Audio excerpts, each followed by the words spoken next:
Out of control, it's a monster with a voracious appetite. Properly harnessed, it's a force that has shaped our world.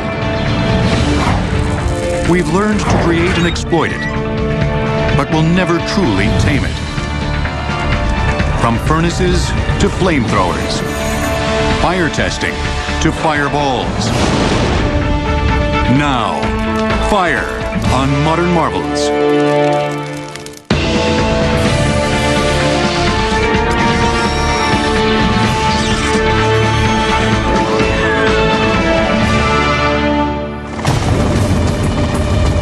Late October 2003.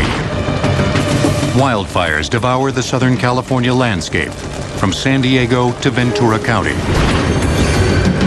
searing 750,000 acres of land, incinerating more than 3,600 homes, and killing 22 people. The Southern California wildfires of 2003 are the most devastating in the state's history. Wildfires are brutal reminders that fire is alive. It breathes, feeds, and grows. But while fire can be an all-consuming terror, it can also be our best friend. A raging fire is at the heart of one of the largest steam systems in the U.S. The Tri-Gen Philadelphia steam plants generate steam heat for more than 500 buildings in downtown Philly. And in a city with winter temperatures falling well below freezing, the flow of heat is vital. The steam is delivered via 33 miles of underground pipe to customers throughout Center City and West Philadelphia. The billion pounds of steam coursing under the streets are the result of several massive fire-breathing boilers. We're standing on the burner floor of number 26 boiler. 26 boiler is one of 6 boilers that we have here on site. This is actually an 8-story tall structure. The flame that you saw is consumed within 6 stories of that structure. So imagine, if you will, a 6-story building that's completely involved or engulfed in flames contained inside this. A fire in an uncontrolled environment is a very dangerous thing. Forest fires, homes get burned down, things like that. What we're doing is we're taking that fire, that destructive property, channeling it for very constructive purposes and uses. The spectacular inferno generates temperatures of nearly 1,500 degrees Fahrenheit, making short work of turning water into steam. So really what we're looking at here is the mother of all tea kettles. We're bringing water in, boiling it, sending it out to make steam for our customers. Tri-Gen needs a gigantic fire in order to boil some 70,000 gallons of water each hour. And this fire needs to be fed.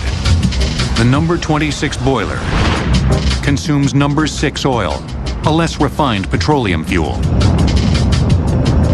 The Goliath fire can put away more than 160,000 gallons of fuel in just 24 hours, and it needs to be closely monitored at all times. There are 5 people here dedicated on a 24/7 basis to the efficient, safe operations of these facilities. So they are highly skilled, highly trained people that are here to make sure that the fire doesn't die. Because without fire, bad things happen at that particular point in time. With sub-zero temperatures, Philadelphia has come to depend on the fire contained in these boilers. But our dependence on fire can at times be a terrible burden. We've developed a complex relationship with the flames. But what exactly is this incredibly powerful, strangely insubstantial thing we call fire? Fire is a very curious phenomenon because it's a reaction, not a substance. You know, if you think of the other ancient elements, water, earth, air, they're all things, material substances, but fire is not. It's a reaction. During the reaction, molecules of fuel, primarily carbon and hydrogen, are reduced to smaller fragments by heat.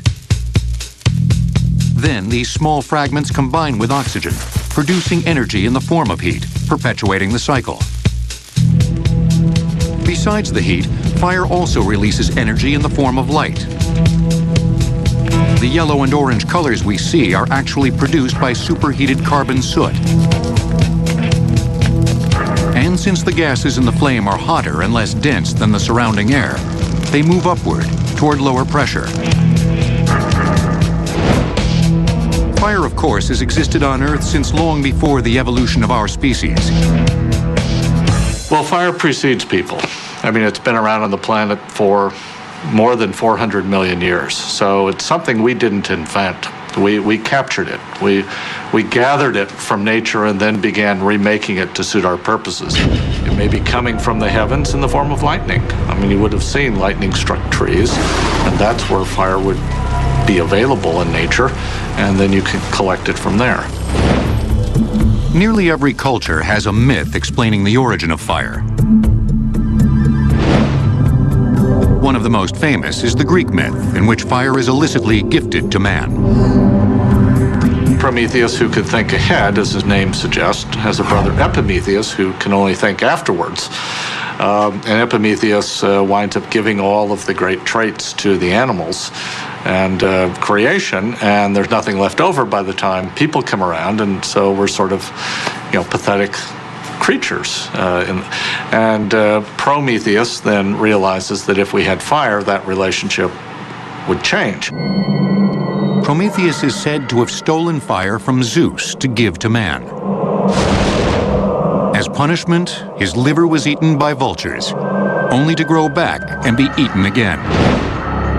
Zeus ordered this to go on for eternity. Because people, in some sense, then become like the gods. They share in that kind of power. Fire is power. Mythology aside, fire was a gift from the gods, or at least the heavens, in the form of thunderbolts. It wasn't until 35,000 years ago that we began creating fire on our own. Fire-making technology quickly evolved with the creation of tools such as fire drills, bows, and plows. They all generate friction from rubbing two pieces of wood together. That friction creates heat, and eventually a spark that could ignite a fire. In the 3rd century BC, ancient Greek mathematician and inventor Archimedes is said to have started fires by directing the sun's rays through a lens. But fire was more than just a tool in ancient Greece and Rome. Gods and goddesses of fire were worshipped and placed at the center of elaborate ceremonies. The Vestal Virgins of the Roman Empire had the sole ritual task of tending a flame in a community hearth. Their individual purity was considered essential to safeguarding the flame, and the penalty for breaking the vow of chastity was death. But fire also belonged to the underworld, where there was believed to be a river of fire, which was one of the rivers that separated the land of the living from that of the dead. Images of hellfire continued well past the 5th century AD and the fall of the Roman Empire. The aptly named Dark Ages produced few advancements in fire-making technology. Finally, the 16th century saw the invention of a portable fire-making kit called the tinderbox. The tinderbox consisted of 3 parts: flint and steel to make a spark, tinder to ignite, and a candle to hold the flame.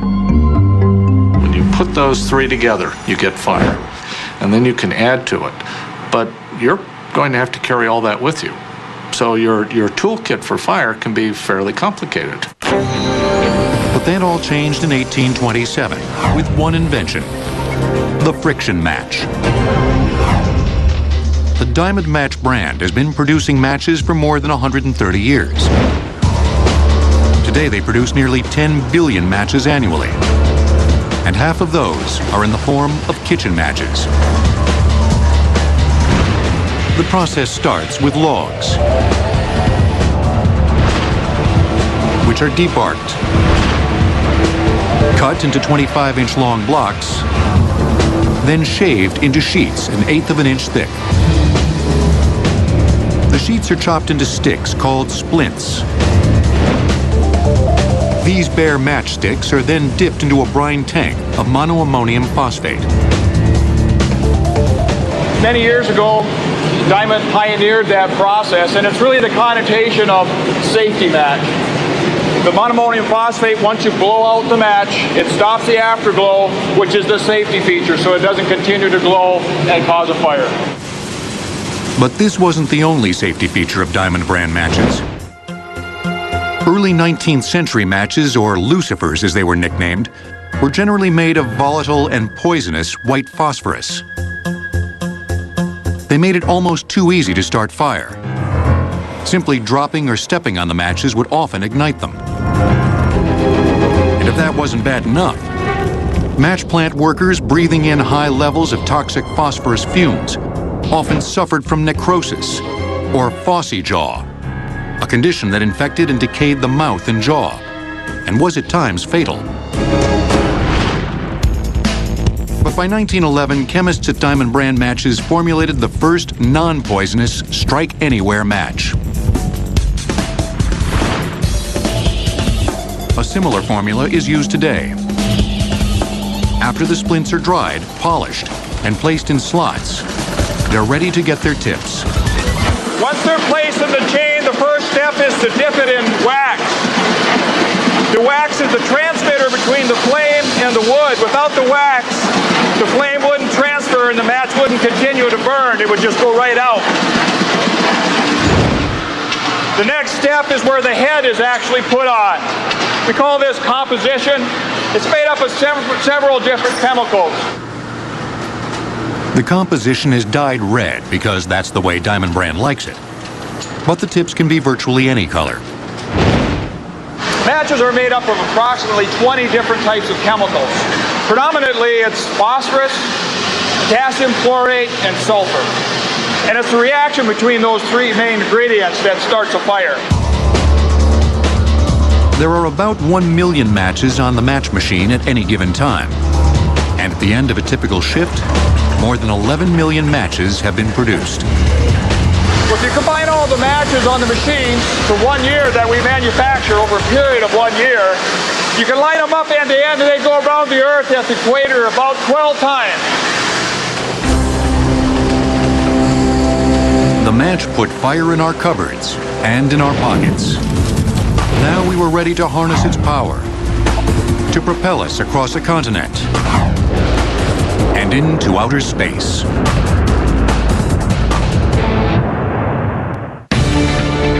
The word match comes from the name of a dried fungus, myces, that the ancient Greeks ignited with sparks from a flint.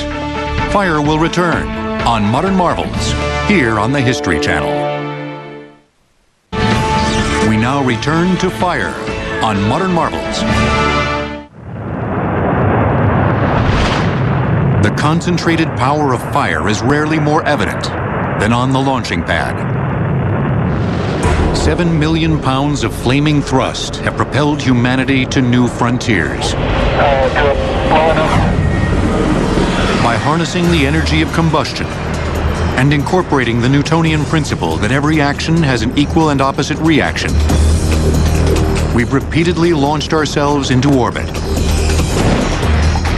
Perhaps no other feat illustrates our degree of mastery over one of the fiercest sources of energy in the solar system. In a sense, it is a captured element, ecological process that we have captured and trained, the way we might train a grizzly bear to dance. And we can use it in the wide world out there, but always with the understanding that it could go feral. Indeed, sometimes fire throws off the shackles of technology.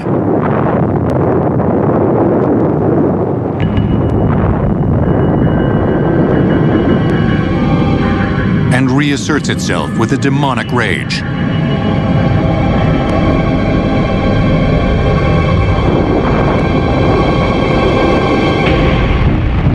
The fire-fueled revolution in travel began more than 150 years ago, when we used fire to power us across vast landscapes with the mighty steam locomotive.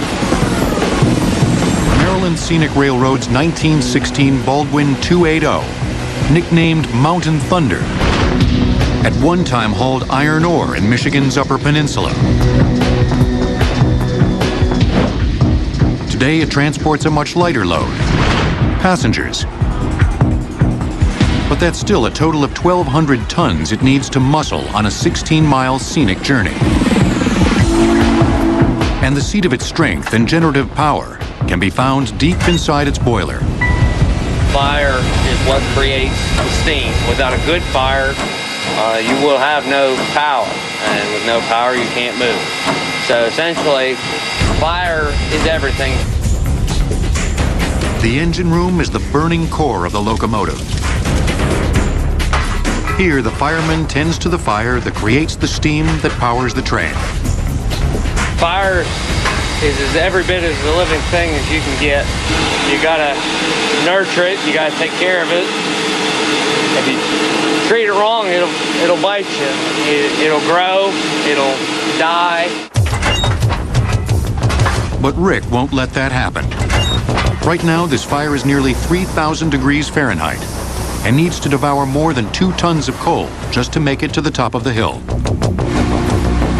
But steam locomotives didn't always consume coal.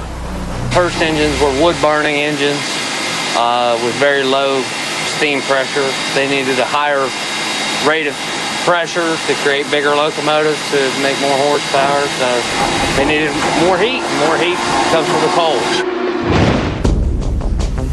Coal consists of nearly double the carbon found in wood, allowing it to produce nearly 3 times the heat. Fire is complicated, and the chemistry of even a single candle flame is a very complex phenomenon. All the chemistry of combustion happens where the blue is, and because this is a burning of solid fuel, it has a tendency to produce a lot of soot. So the yellow you see here is soot that forms from the wax, and again, these are solid particles that when they find themselves in an environment that is very hot, they emit yellow light. But in a zero-gravity environment, like space, the flame behaves differently and manifests itself as a blue sphere. Trapping all the soot inside, this sphere cuts off the oxygen supply. So in space, a candle flame won't last more than a minute. But even on Earth, flames from refined fossil fuels such as natural gas produce a different-looking flame than the candle. An interesting phenomenon here is the color of the flame. By adding more fuel, which is natural gas, we see that the color was converted to green from blue. What we have now here is a hydrogen flame, pure hydrogen flame. So we mix hydrogen and air, and we have a flame. However, there is nothing that the naked eye can observe. The reason that we cannot see anything is that hydrogen does not contain carbon. However, a flame does exist. And to demonstrate that, I will put a piece of paper, and as you see, it ignites. Hydrogen fuel is environmentally friendly because its only byproduct is water. While it's very efficient to burn, it's still very costly to produce. Hydrogen is considered to be the fuel of the century, and of course, we'll be able to use it if we manage to overcome the technical difficulties of production and the economical aspects of the production. In the meantime, other green fuels are coming, or rather coming back, into the picture. At GWF Power Systems' electric generation plant in Tracy, California, the fuel of choice is biomass. Biomass is organic matter, generally diseased trees and underbrush, that can be used as fuel.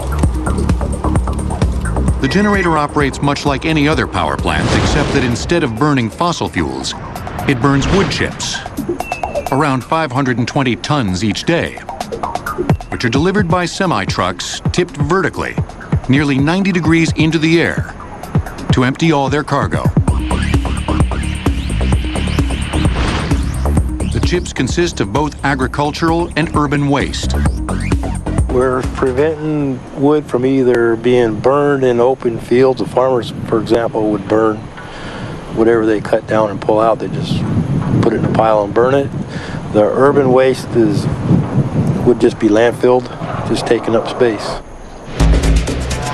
These fragments of wood are delivered to the site daily to be stuffed into the belly of the beast. Wood chips are used instead of larger blocks of wood because they offer a greater surface area, allowing them to burn more quickly and produce more heat. Temperatures range from 1,400 to 2,000 degrees, depending on what type of wood is on the grate at the time. The 16-foot tall firebox is 24 feet deep and 16 feet wide. And the flames are 4 to 6 feet tall, also depending on how much air and how much wood is in there at any given time. Unlike burning gasoline or natural gas, burning wood occurs in two stages. First, volatile gases released from the wood ignite and fire starts, just as with fossil fuel. But then the carbon in the char combines with oxygen, and a slower combustion reaction occurs as well. The process starts here with the fire. We're basically turning fire into steam. The steam is used to drive a turbine that generates enough electricity to power over 20,000 homes each day. But sometimes fire hits too close to home. And when it does, technology and testing have us prepared. A fire has been burning uncontrolled in an underground coal mine in Centralia, Pennsylvania since 1962. It's not expected to run out of fuel for another century. Fire will return on Modern Marvels. We now return to fire on Modern Marvels. February 1st, 2003. Fire in the form of plasma or superheated gas is about to claim the Space Shuttle Columbia. It's a bright orange yellow out over the nose, all around the nose. Looks like a blast furnace. Yeah, you definitely don't want to be outside now. Seconds after re-entry, the shuttle disintegrates, killing all 7 crew members on board. A breach of the thermal protection system on the shuttle's left wing was to blame. A few of the shuttle's 25,000 tiles were dislodged after they were hit with a piece of foam just after takeoff. Without this armor, the shuttle never stood a chance. At the Ames Research Lab in California's Silicon Valley, scientists control arc jets exhaling 3,270-degree heat to simulate a space shuttle re-entry. They test shuttle tiles to see how well they function in the hellish environment that astronauts encounter during their 17,000-mile-an-hour re-entry from space. See that I have the blowtorch directly against it and my bare hand on the other side because it's absolutely absorbing the heat and dissipating it, so it's not getting down to the bottom, which is basically how the shuttle is protected.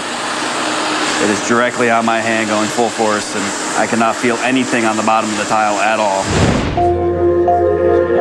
The protection these tiles offer could mean life or death for a space crew. The tiles are made from a lightweight, extremely porous material, full of air pockets that can absorb heat and disperse it quickly. Now you can see these tile materials have been in the oven at 2,400 degrees for about an hour and a half, give or take, which is above the melting point of steel. And because of the properties we have in our materials, I can actually pick it up with my bare hand, hold it, put it down, as long as I use the corners because they cool off a little bit faster than the center. So you can see the blocks are still glowing red because the internal temperature is still at 2,400 degrees. But because of the properties we require for our tiles for the shuttle, it can hold that temperature, dissipate it really rapidly so it doesn't affect the actual structure of our shuttles. Curiously, firing has given these tiles their protection against the searing heat of re-entry. Essentially, we are fighting fire with fire. One reason so much of the world now doesn't burn, we sort of build our houses and the rest out of incombustible materials, is that they've already been put through the fire. The brick has already been burned, the glass, the tile has already been burned, and now it is in a form where it's not going to recombust. We learned the hard way to build with these fireproof materials. Great fires destroyed the city of London in 1666. Nearly burned down New York in 1835. In incinerated Chicago in 1871, and raged out of control in San Francisco after the great earthquake of 1906.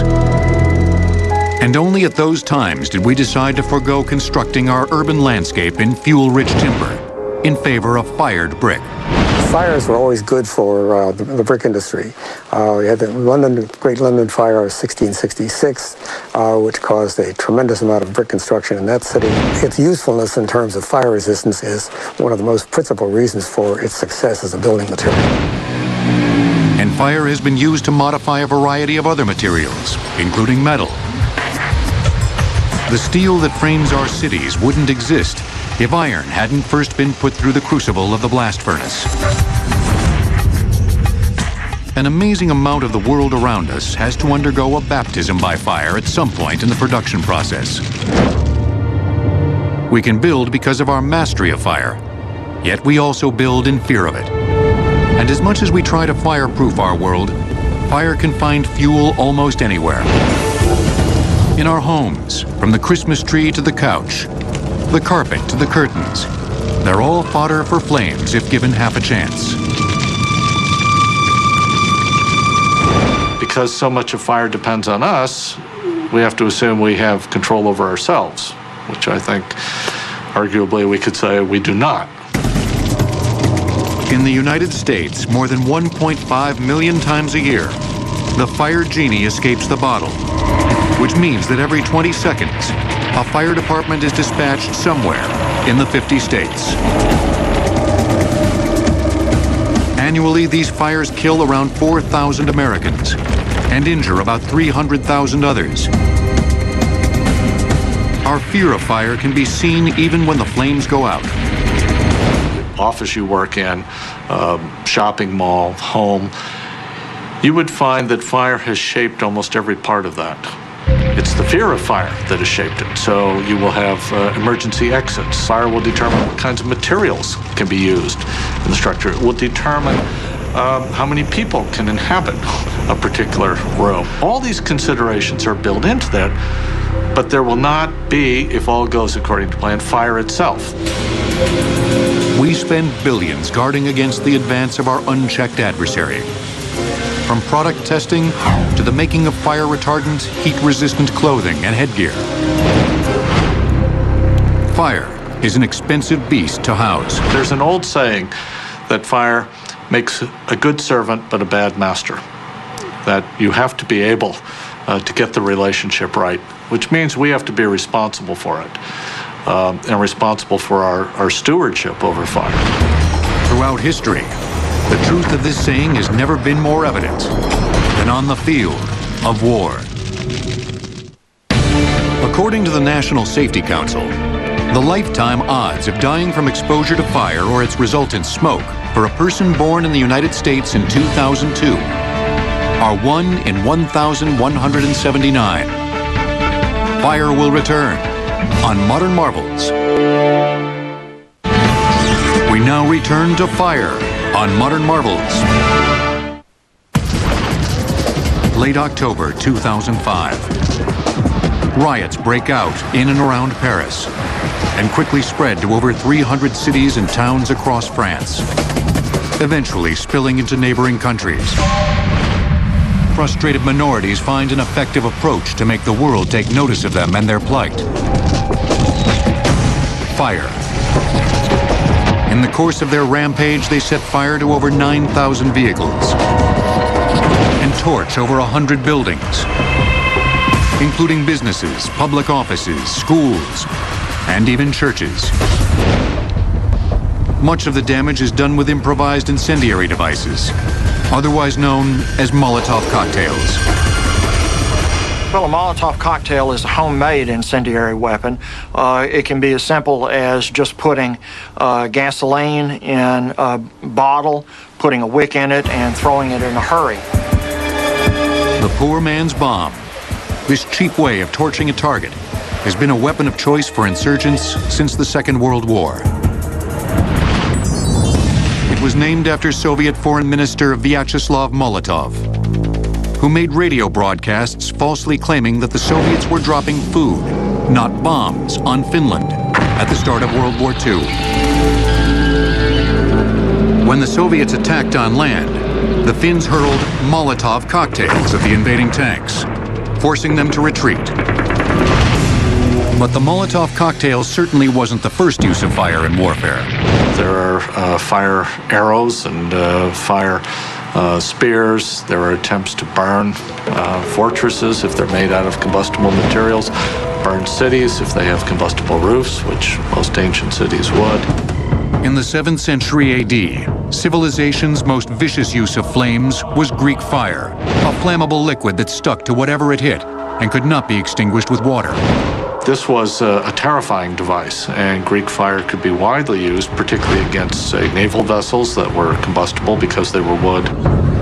The secret formula for this savage fire survived for centuries. As long as we were still using projectile weapons such as arrows and using spears and swords as a primary method of combat on the battlefield, fire remained very dominant as a psychological and very devastating tool against the opponent. But sometime after the 12th century AD, the recipe for Greek fire was lost, and it disappeared from the battlefield.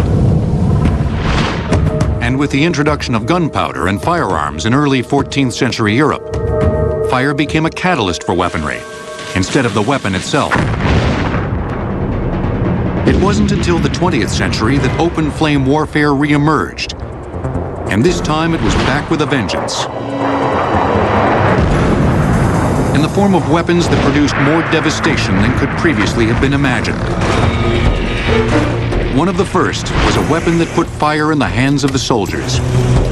Fire itself, like that, as a modern combat weapon, first saw its introduction during World War I. The Germans started developing a pressurized system that pretty much became the basis of all modern flamethrowers.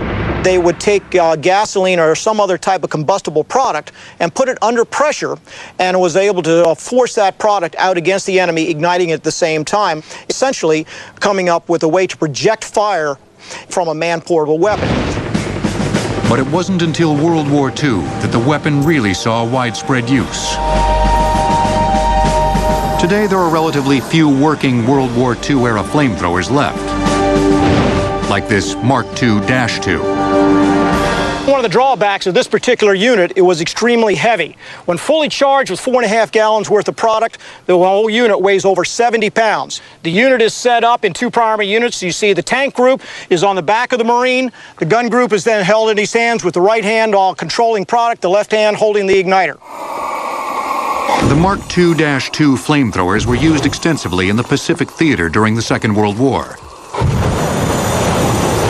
By the end of the war, this flamethrower could shoot jellied gasoline, or napalm, over 70 yards. But even with regular gasoline, used in this demonstration, the flames can shoot out an intimidating 30 yards.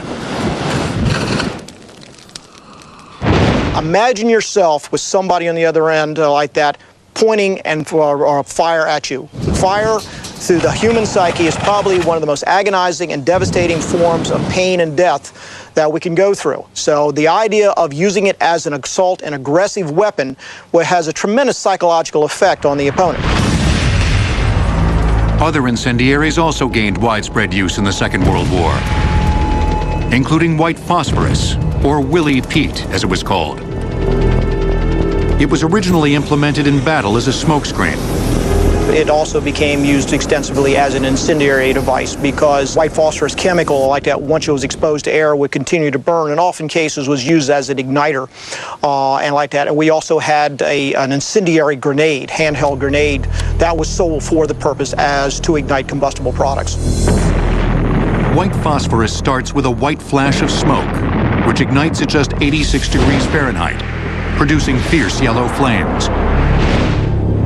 These flames rain molten blobs of phosphorus pentoxide down to Earth. The substance is menacing, as it bonds with skin, charring the flesh, and consuming any exposed area until it hits bone. While the use of white phosphorus against enemies was unnerving, perhaps one of the most devastating uses of fire was in the form of terror bombings. One of the most destructive was the bombing of Dresden, starting on February 13th, 1945.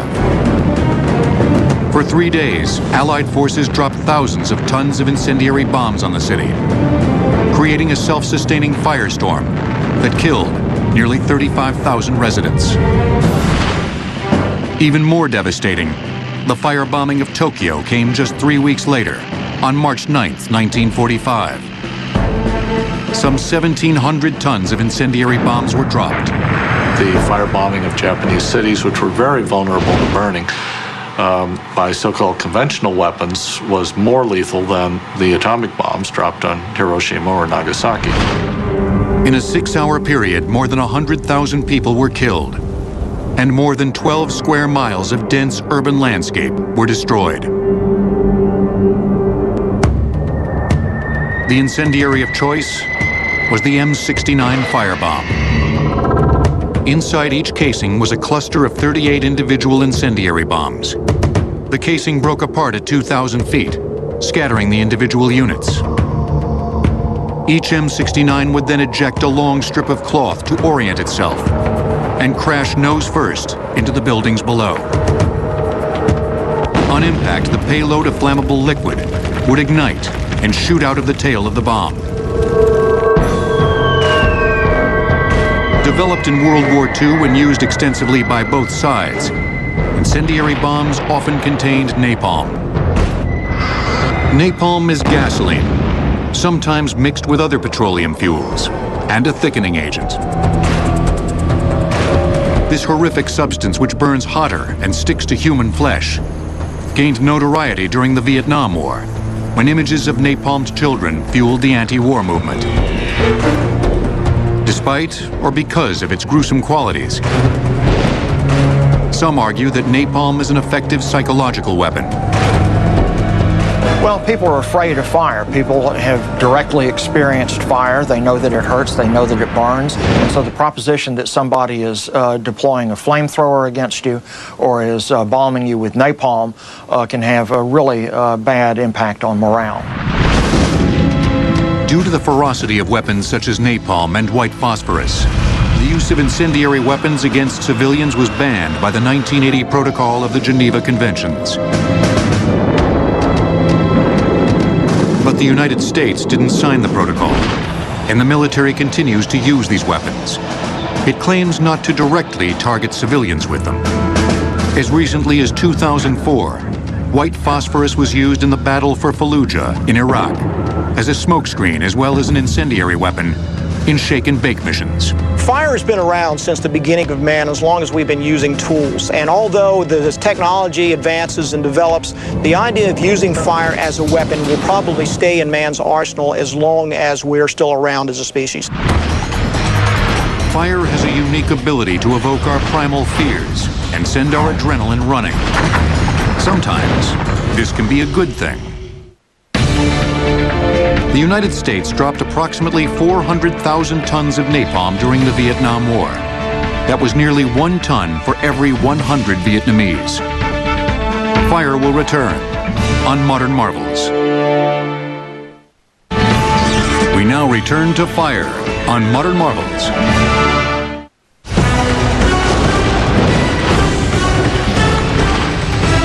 The intriguing phenomenon of fire never ceases to draw our attention.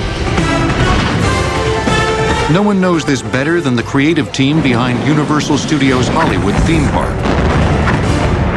I think the goal is when you're designing attraction, you want to really physically affect people and you want to emotionally affect people. And there's nothing like fire to bring out that kind of reaction in our guests. We have a lot of different attractions here at Universal Studios Hollywood that incorporate fire.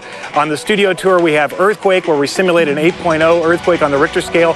Fire plays a very important role in that attraction. We have the Waterworld attraction, which has a 50-foot ball of fire. And probably most importantly, the Backdraft attraction, which puts our guests inside a chemical warehouse and then literally sets the entire room on fire. The Backdraft attraction is the ultimate fantasy of pyromaniacs everywhere.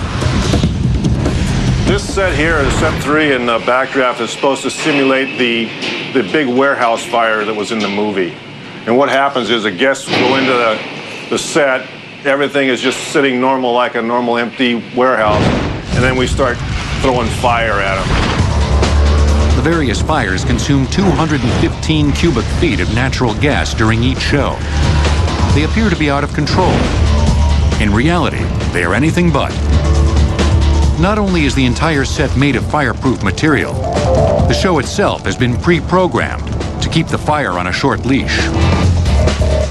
We have ride operators in here that start the show and are here basically just to observe it. Once they push the start button, the whole show is out of their hands. We have show computers and fire computers that run the whole show. Every effect is timed and set, and it runs the same show every single time. And with flames reaching temperatures of nearly 1,650 degrees, safety and maintenance of the attraction is of the utmost importance. In order to maintain this attraction backdraft, our technicians go in every morning and do a thorough inspection of the building. They make sure everything's properly aligned, it's all clean of debris, and then they run test shows and make sure that it's all running as it should.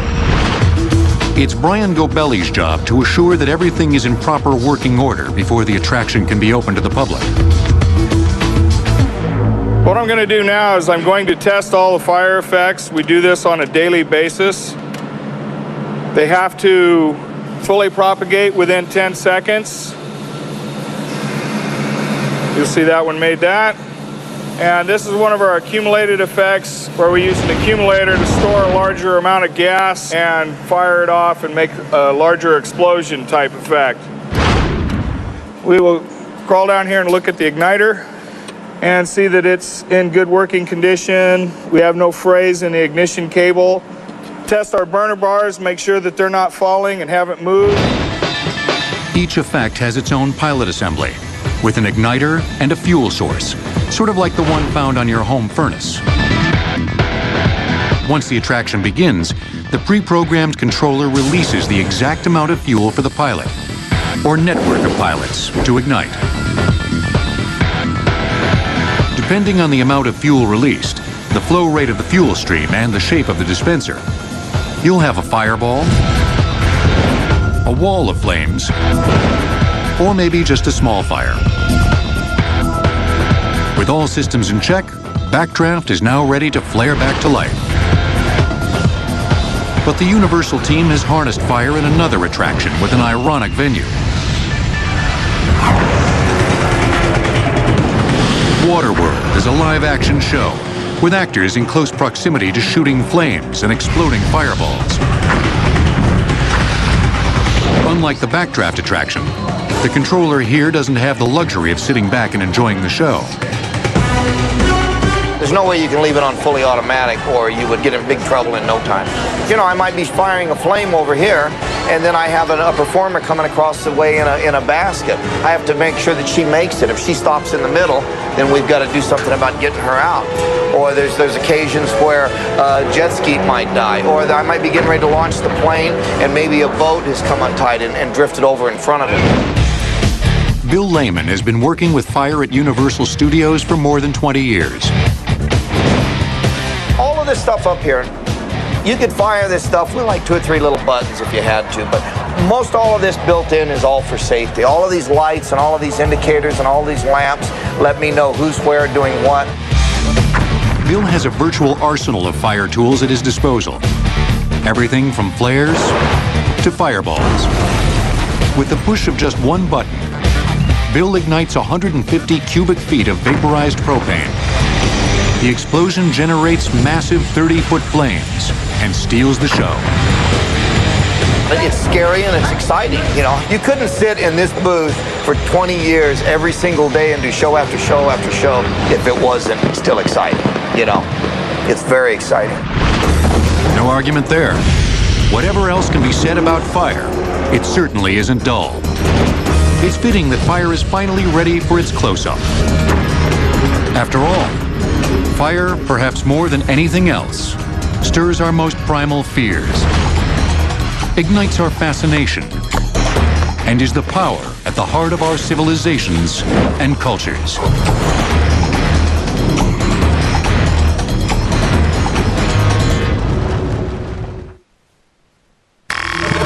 The research was top secret. 18 people were injected with plutonium. It was a